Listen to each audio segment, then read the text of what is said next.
There we go. We're back on.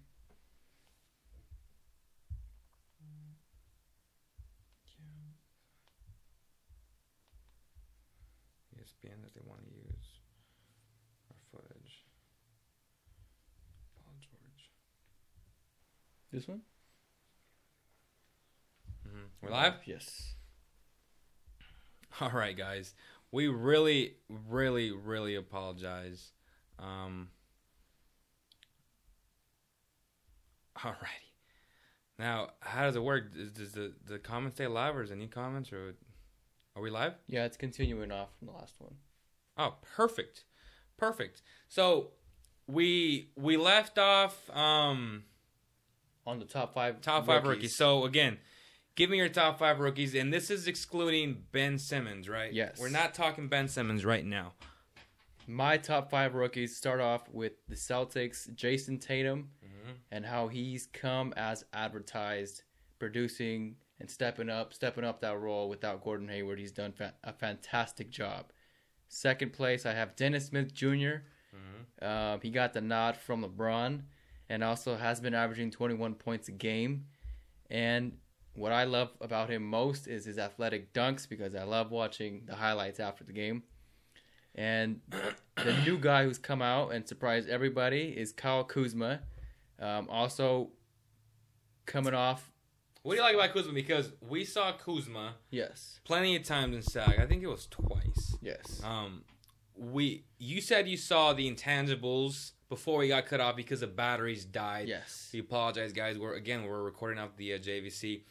Why did the Kings pass up on Kuzma? And talk about your experience when we interviewed him and what you saw on tape and why you think the Kings didn't go with him. Yes, when I was watching highlights of him, when I heard of him, and then I looked up the highlights, I started watching him, and what I look is at a player's stroke, at how he shoots the ball. You can tell why I hated Lonzo, but when I saw Kuzma, I said it's smooth, it's quick, it gets off fast. He has a big frame, and he's only gonna get bigger. You know, he almost reminded me, maybe because of the tats, of Matt Barnes. This is a guy that can fill a position on any team, on any 3 roster. or 4. Yes, he's a solid, exactly 3 or 4. And as soon as I saw that, I said that's a perfect player. Okay. You know, and to be fair, Justin Jackson is too.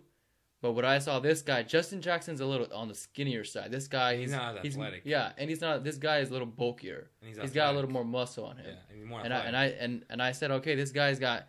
I mean, he's got the size. He's athletic. He can shoot. He can drive, and he has that chip on his shoulder that he's going to a small school. And when he comes in the league, he's gonna have that dog in him. Yeah. So, okay, and that's fine. And to wrap up, my last 2 players was John Collins from the Hawks. Jerry had a good stat about him in the game last night. He's been one of the best rookies field goal-wise. And then the last one is, of course, De'Aaron Fox when he hit that game-winning shot, which you guys can watch on our vlog. We got a courtside view of the shot. You guys can go ahead and watch that on our Cowbellkingdom vlogs. All right, I like your list, but it's not. I mean, it's similar, obviously, but I got Tatum at number 1, no question about it. Market at number 2. Market has been exceptional. He's breaking these stereotypical. He's a white guy. He can only shoot. The guy can dunk. The guy can drive. The guy has a hook shot. The guy is only going to get better. He's 9. I think he just turned 20, if I'm not mistaken. He's gonna get stronger. He's not Porzingis. But damn, is he close to that? Like, when Porzingis was that age, like, you can't compare people to Porzingis after what Willie said. No, dude. Stop comparing yourselves to Porzingis, guys. Be your first you. Be the first you. Yeah, so Willie Cauley-Stein, shout out to him, and he said he's as skilled. And, yeah, I mean, I was disappointed in him. The dude got to average at least 10 points, at least. That's when I started doubting Willie. Yeah. You gonna pull Michael B. I'm just Brandon. What's his name? Monte Ellis. I'm just as good as Dwayne Wade. Just stop it, guys. Stop. Just stop talking. So I got Tatum, marketing. I got De'Aaron Fox at 3. And then I got Kuzma at 4. Those were interchangeable for me, 3 and 4. Kuzma and Fox. I think they've been spectacular. And I got Donovan Mitchell at 5. It just hurts me to say that because they could have been a great tandem together, Mitchell and De'Aaron Fox, for the next decade, barring injury, of course. I love Mitchell. I had him in my final mock draft 3.0. Or I think it was 2.0 and then 3.0. 3.0 I had his Kentucky fellow who ended up going to the Hornets. That was my final take. He's been playing pretty well. He's solid. He's solid. Malik Monk. But I'd rather have Donovan Mitchell just because of his defensive presence and how much he affects the game on both ends of the floor. I know a lot of people say, well, he's not a point guard. I'm like, he doesn't have to be a point guard, though. Like, this league is a guard-driven league. Teams are playing 2 point guards or 2 shooting guards or 3 small forward. Like, this is a guard-driven league. You need more guards. You need talented guards. Well, we had Buddy Hield and Bogdan. We had Malachi. You don't know if these guys are going to pan out or not. And you just have to take the best player available when you're a bad team. That's a fact. That's a fact. And I hope you guys learn that as we continue to suck next year because they're going to suck. And we'll get into the top 4 prospects in a little bit. So, yeah, my honorable mentions, Dennis Smith Jr. and John Collins from the Hawks. I think he's spectacular. We interviewed him once. He was in Sacramento twice. He was killing it in Summer League. I was very impressed by him, honestly. I would have taken him over Zach Collins, the other guy from the Blazers, which he's also very nice. This class is just nice in general. Like, they're very good basketball players. And who'd the Lakers get? Yeah, and then they got Lonzo. But they got Kuzma, too. Yeah, they got Kuzma, too. And they got Jason Hart. Not Jason Hart. Some Hart from the Champions. Yes. So, yeah, those are my top 5 guys. I want to hear what you guys think. Comments below. Let us know what your top 5 rookies have been thus far in this 2017-2018 season. Now, before we end the show with our prospects for next year, which I don't think is too early at all. I mean, they are 3-11. I want to talk about LeBron James and possible quick destinations. I know I've been on fantasy. I've been in La La Land thinking like, oh my God, can you imagine if LeBron says, you know what? I'm going to Philadelphia next season. They got the money to spend. A lineup of Ben Simmons, a younger me, pretty much, a younger LeBron James. Maybe possibly, barring injury, the best player ever in Joel Embiid. I mean, this guy has it all. I told you he's the best defensive player when healthy, and it's not even close. Offensively, he's 69%, so we'll just leave it at that. If you're averaging 40-something points at 69%, God! And then you have Robert Covington, which he's becoming more and more one of the most underrated players in the NBA. Good for him. He came up literally from the D-League. He worked himself up. Now he's a 6'9" specimen that can just shoot the 3 at a high rate. He's a great defender. He's the perfect 3-and-D guy.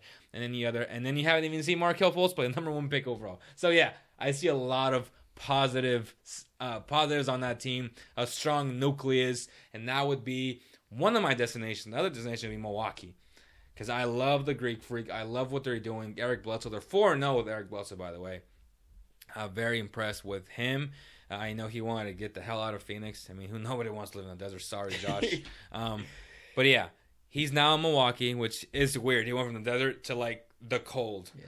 So drastic change. But anytime you play with the Greek Freak, it's acceptable and it's okay. It's fathomable. But yeah, my 2 destinations, and LA obviously is like the whatever. LA, the bright lights, we get it. The Lakers, the Clippers. The Clippers don't have money, but the Lakers will have money. That's a very intriguing position. But if you look at the talent, the Sixers are way more ahead, or they're far ahead of the Lakers. Let me give you this. Go ahead. Your prospect. What's his name again? Which one? The big man. Joel Embiid? No, the college player out of Arizona. Okay. DeAndre Ayton. Okay. Let's just say the Kings somehow picked up Ayton. Okay. They'd only need one position to fill. LeBron James. The small forward position. Stop it! Oh, we are in La La Land, so it's not okay. I was like, where is he going with this? Okay. We got the big field. Okay. And we have every position filled. I think besides honestly, the small forward position. I know where you're going, but since the Sixers are already there in terms of process, we might have to get a 38-year-old LeBron, and he'd still be better than everybody else on the team. That's how crazy that is. But no, seriously. So, do you see the Sixers as a possible destination now after seeing world-class talent? These guys are like Hall of Fame talent players. Yes, Joel Embiid alone, he can. If he gets 60 games out of him all year, I don't care. Yeah, he's gonna bring another free agent wanting to play Absolutely. for the 76ers, but he's got to do it for at least 60 games. Yeah, at least 60 games a year. games. So if he can do that, I think it's a super real possibility. LeBron's looking at Philly and saying that might be my next spot to win a championship. We talked about Boston, right? That's probably the ideal spot, but because of the whole drama with Kyrie Irving, I don't see how that even happens. Honestly, it's got to be a plot twist if it happens. Yeah, AD would have to go there. Yes, before LeBron even goes. I don't see it, guys. So we got Philly. Are you intrigued by a Greek freaking LeBron? Oh, that the dream come true for me. Both of my favorite players on the same team. So I would buy a Milwaukee hat. What about LeBron in Portland with CJ and Damian Lillard? All they need is a small forward. You got him with Nurkic. Sorry, that's not a bad idea. No, seriously, at the end of the day, can they beat the Warriors? That's the question. I don't know. Nurkic, he's nice, but I think Draymond Green can handle him. I don't think no one on the Warriors roster can handle Joel Embiid. And see, that's why I said that's the difference maker. He's a difference maker, but no doubt. He's the only thing, like we always keep saying, just do it for at least 60 games, man. Play the season. You're going to attract free agents. But is that not intriguing already that you have the guy? Yes. Now it's like, please just stay healthy. Yes. Like, that's scary, guys. That's super exciting. Like, when we said this, me and you got into a heated discussion. We said, if LeBron said it himself, he said, it's good when Boston, New York, and LA is good. You said, and you didn't agree with me at that point, but I'm glad LeBron said it just to say that I was right, because obviously that's an ego thing. But we both said, who cares? The NBA should go 1 through 16, and then you said, well, if LeBron leaves the East, they're screwed. But after seeing this season, which is the beauty of basketball, we just never know all these surprises, right? Yeah. LeBron can go ahead and get the hell out of the league. It doesn't matter no more. Yeah. The East is loaded. Nice. Okay, Joel Embiid, the Greek Freak, has 1 and 2. Then you got Simmons on the same team. You got Porzingis. Those are like Kyrie Irving. 5 guys that are just elite. They're in good hands. Like the East. Yeah. You know what I see happening is these West teams that are supposed to be really good, trading players to the East now before the deadline. Because now everybody needs is like, we all have a shot. Seriously. That's what they're thinking right now. Yeah. They're looking at the Cavs like, this is the team we're supposed to beat? No, seriously. Yeah. We don't even know if IT's going to come back. So all of a sudden you're like Milwaukee, Philadelphia, like, damn, we can compete this year. You can tell Milwaukee's feeling that after making that Eric Bledsoe trade. Yeah. They're like, all right, we got something going here. It's serious. Right. Serious now. So Clippers MVP this year, if LeBron really wants to be king. Boston is losing. The amount of heart between Dame and LeBron would be going. Sean said, yeah, they're playing right now. The amount of heart between Damian Lillard and LeBron James could beat the Golden State Warriors. The amount of clutchness and heart. I love that. That'd be crazy. You know, Dame, he's ready to play. Oh, another idea for you. What is it? Washington Wizards. That's nice. Oh, my God. LeBron just fits anywhere. LeBron, seriously. No, but that's a team that's scary. They're a lot like the Sixers in terms of, like, do you have the guy that we're going to get? What's his name? Porter?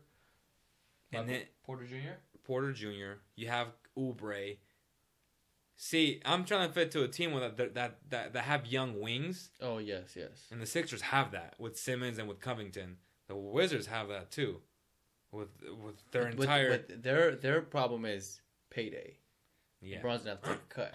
Yeah. On paper, Philadelphia has the money by next season. They can offer JJ's contract to him, which is $23 million, which I think no one else can offer him that. Yeah.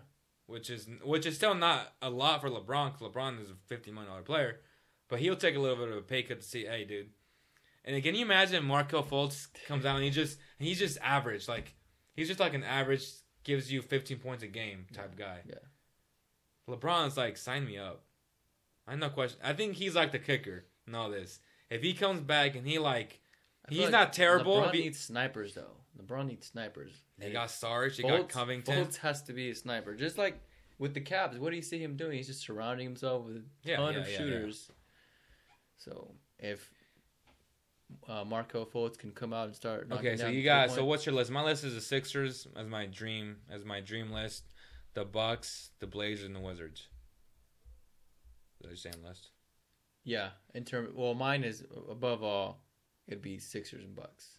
Yeah, I mean that because I don't want LeBron going to the West. I think it'll make it more difficult for him. I mean, I wouldn't mind seeing him 4 times a year. Oh yeah, no doubt. But personal reasons, maybe. Yeah. But basketball wise, I'd want him to stay in the East and yeah, because you kind of want him fresh for the Warriors, and that's the thing. Like, and it's still we're not saying no one else. We're saying the Warriors because they're all so young still. Yeah, like they're still on their prime. The Warriors are in for a my god, legacy run. Unless the Sixers and the Bucks have something to say about it. Yeah, like they're see. Those teams are built to beat them just in terms of length. Like these guys are big, yeah, and they present matchup problems everywhere. It's like the bigs against the shooters. It's like, you know what I mean? Like that's what's exciting about the NBA now. It's not like, oh my god, they're far and above better than everybody else. Yes and no, because the teams that are like right there are all so young. They're way younger, and they're only gonna get better. So to me, that's super exciting. Now, let's end the show with the top 4 prospects in next year's draft. And the way NBA DraftNet.com, the way they have them right now is they got Michael Porter Jr. going to the Dallas at number 1.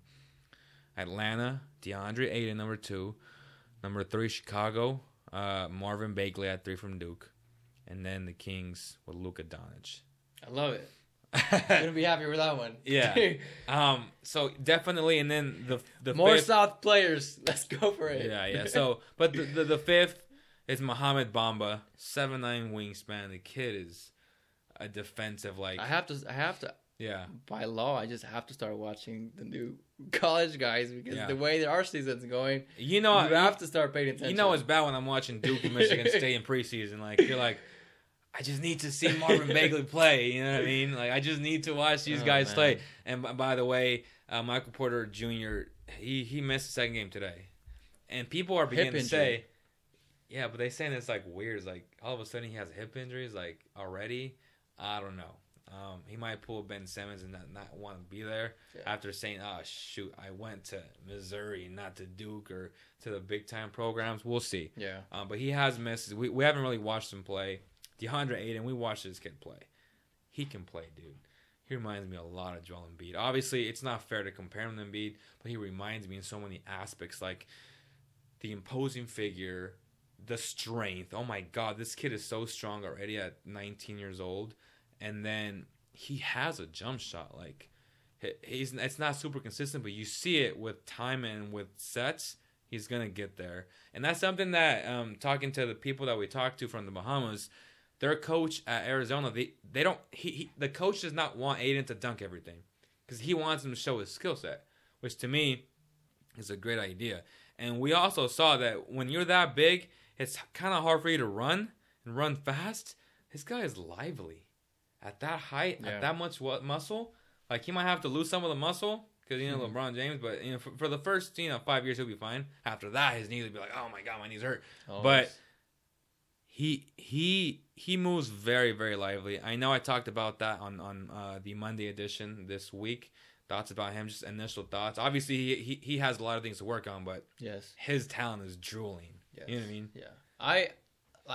Like I said, I have to start paying attention to all the rookies. But what I did see was Luka for sure. When I kept watching Bogdan play throughout the tournament, I saw his running mate, and I absolutely loved him. But in terms of the Bahama guy, we did talk to the Bahama people, and they let us know, and they bragged about him and showed us his highlights, and I became an instant believer. At 15, he was a baller. This guy is a generational big. He's a massive human being and can do a lot. A lot. He's not just a defensive presence. It's kind of like it sucks because these guys are so big and they can do so much. We just hope that stay healthy and just keep doing what you do, man. And the same thing goes for Embiid. But when it's that type of talent, you start a process and you go with it. When you have that talent, again, when you're a bad team, you have to take the best talent available. Period. Yes. And again, as I mentioned in that Monday edition, that will most likely mean bye-bye Willie Cauley-Stein, right? So if you're driving Aiden, you're saying that's my center and that's my big for the future. Would you want him committing to just go get rebounds or do it all? I think he's capable of both. I think when you look at not Ben Simmons, Joel Embiid, his identity right now in Arizona, what are they saying? He's a post player, or they're saying he's skilled big, where they want him to do everything. Wow. Okay. Yeah. They don't want him just to be that. Keep an eye on that, guys. Yeah, they don't want him to be that garbage time dunks and stuff guy, because they know he can do that already. Yes. Now the coach. See, this is what I like about the coach, is why he gets so many good recruits. He had Lord Marketing last year. He kind of kept Marketing on the outside, trying to show off his jump shot. Mm-hmm. Marketing during the EuroLeague championships and now during the season, he's showing a little bit of everything. Like, he's showing it all. The kid can flat out play. But again, Michael Porter Jr., DeAndre Ayton, Marvin Bagley, and Luka Doncic, and then Mohamed Bamba, who plays for Texas. 7'9" wingspan, which is insane. The longest in NBA history. His kid can flat out play. They're all freshmen. They're all so young, 19-year-olds. I'm intrigued by Michael Porter. By Michael Porter, they're saying he's Kevin Durant. I don't know about that. And then Marvin Bagley, who I watched play against Michigan State. He's a lefty. He's 6'11". See, he's a tweaker. He's more of a stretch power forward, which is like that Draymond type guy that you want. That he's able to guard certain guys. DeAndre is a big guy. Like, he's a big man. I don't want him guarding little guys. Yeah, you know what I mean. Marvin's he's more of a tweaker. He can play that. Same with Michael Porter. Although I think Michael Porter is better than Marvin Bagley in terms of he's able to play the 3 and the 4. See, I see Michael playing the 3, but I don't see Marvin playing the 3. That makes sense? Yes. I see Michael playing the 4. Obviously, to me, Marvin's more of a natural 4. But again, any of these 4 guys, you can't really go wrong with them. And there might be another Kuzma out there in a small school with a chip on his shoulder. And another guy we didn't mention, Miles Bridges, who is projected to go number 9 right now to the Philadelphia 76ers. He flat out balls from 3. He's super athletic. He blocks shots. He might move up the rankings. He came back to school. Last year, he was a top 10 pick. This year, he's a top 10 pick again. He's a sophomore. His position, his status hasn't changed. He's a very good basketball player. He could have came out last year. Yeah. He didn't. He said the reason is because he wanted to bring a national championship to the University of Michigan, or to Michigan State, right? If he does that, you think that'll escalate him to a top 5 pick? Absolutely. I mean, we saw with De'Aaron Fox what happened with De'Aaron Fox last year. He showed up in the tournament. That escalated his status because he wasn't a top 5 pick, to be honest. Yeah, he wasn't. He was like a top 7. So yeah, if Bridges does that, that's a guy. Then when we talk about point guards, Colin Sexton out of Alabama, the kid's a stud. He reminds me a lot of De'Aaron Fox. He's super fast. We'll see. He's shorter. He's 6'2", but he has a lot of height behind him as well. So yeah, guys, let us know which guy right now you would prefer the Kings to draft.